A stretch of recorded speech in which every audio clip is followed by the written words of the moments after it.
Começa o vídeo assim.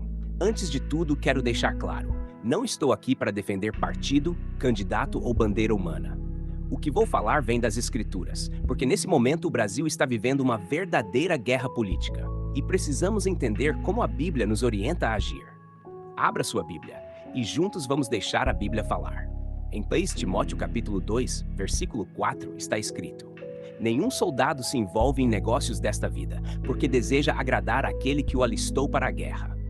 A guerra que nós travamos não é por cargos, mas pela salvação da nossa alma. Muitos hoje se deixam levar por discursos inflamados, ódio e divisões, mas o Senhor Jesus disse em Mateus capítulo 12, versículo 25: todo reino dividido contra si mesmo é devastado, e toda cidade ou casa dividida contra si mesma não subsistirá. A guerra política que estamos vendo no Brasil é um reflexo de algo espiritual. O inimigo sabe que se conseguir dividir um povo, consegue enfraquecer uma nação. Em Efésios capítulo 6, versículo 12, a palavra revela: porque a nossa luta não é contra carne e sangue, mas contra principados, contra potestades, contra os poderes deste mundo tenebroso, contra as forças espirituais do mal nas regiões celestiais. Isso significa que por trás das bandeiras, discursos e debates, existe uma batalha invisível que quer afastar o povo de Deus da verdadeira missão. O crente que conhece a palavra não se deixa cegar pela idolatria política, porque Filipenses capítulo 3, versículo 20 diz: a nossa cidadania, porém, está nos céus, de onde esperamos ansiosamente o Salvador, o Senhor Jesus Cristo. Isso não significa que devemos ser indiferentes ao que acontece na nação, mas que não podemos colocar nossa esperança em homens. Jeremias capítulo 17, versículo 5 adverte: maldito o homem que confia no homem e faz da carne o seu braço, e aparta o seu coração do Senhor. No meio dessa guerra política, muitos irmãos estão se ofendendo, brigando e até rompendo amizades por causa de ideias humanas, esquecendo que o amor é o vínculo da perfeição, como ensina Colossenses capítulo 3, versículo 14. É isso que o inimigo quer: usar a política como arma para dividir o corpo de Cristo.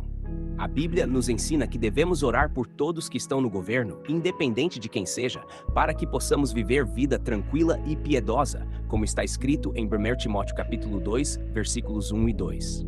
A arma do crente não é a discussão de redes sociais, mas a oração, o jejum e a pregação do Evangelho. Se hoje o Brasil está em guerra política, nós precisamos decidir de que lado estamos: do lado das paixões humanas ou do lado do reino eterno. O Senhor nos chama para sermos pacificadores, como ele disse em Mateus capítulo 5, versículo 9: bem-aventurados os pacificadores, porque eles serão chamados filhos de Deus. Que o nosso discurso não seja inflamado pelo ódio, mas pela graça.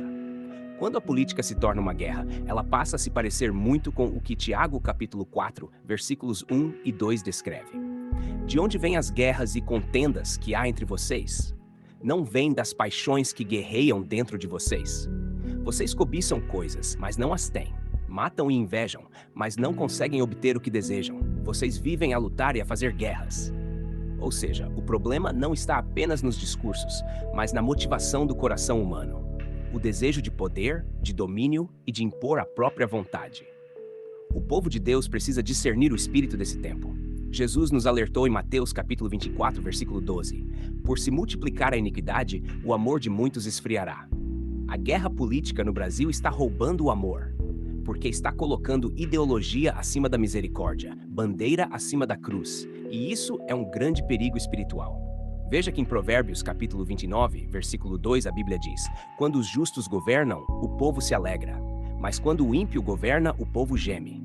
Isso significa que sim, devemos desejar líderes justos, mas não podemos confundir justiça humana com justiça de Deus. Líder humano é falho, mas o Senhor reina para sempre. Enquanto muitos estão brigando para defender nomes, Jesus está chamando o seu povo para defender vidas. Em Marcos capítulo 16, versículo 15, ele ordenou: ide por todo o mundo, pregai o evangelho a toda criatura. Esse é o chamado do cristão. A política é temporária, mas a salvação é eterna. O apóstolo Pedro, em 1 Pedro capítulo 2, versículos 13 a 17, nos ensina a respeitar as autoridades constituídas, mas também a viver como servos de Deus, não usando a liberdade como desculpa para o mal. Isso quer dizer que podemos ter nossas opiniões, mas nunca podemos perder o temor de Deus no modo como falamos, comentamos ou reagimos. Meu irmão, Minha irmã, o que o inimigo quer é que a igreja esteja tão ocupada com as brigas do mundo que não tenha tempo para buscar a presença de Deus. Por isso, Paulo nos alerta em Romanos capítulo 12, versículo 2. Não se amoldem ao padrão deste mundo, mas transformem-se pela renovação da sua mente, para que sejam capazes de experimentar e comprovar a boa, agradável e perfeita vontade de Deus. Se a guerra política no Brasil continuar e o povo de Deus não vigiar, a divisão vai entrar até dentro das famílias e congregações. Por isso, o nosso foco precisa voltar para o altar. É no joelho dobrado que as verdadeiras batalhas são vencidas. Que a nossa postura seja como a de Josué, que diante das guerras humanas se posicionou dizendo, em Josué capítulo 24, versículo 15, Eu e a minha casa serviremos ao Senhor. Que o nosso voto mais importante não seja numa urna, mas no reino eterno, onde não há corrupção, mentira ou injustiça. E antes de encerrar, eu te peço, se essa palavra falou com você, continue assistindo até o fim. Deixe o seu comentário sobre como você vê a guerra política no Brasil e qual deve ser a reação do cristão. E não esqueça de se inscrever no canal para que mais pessoas sejam alcançadas pela palavra.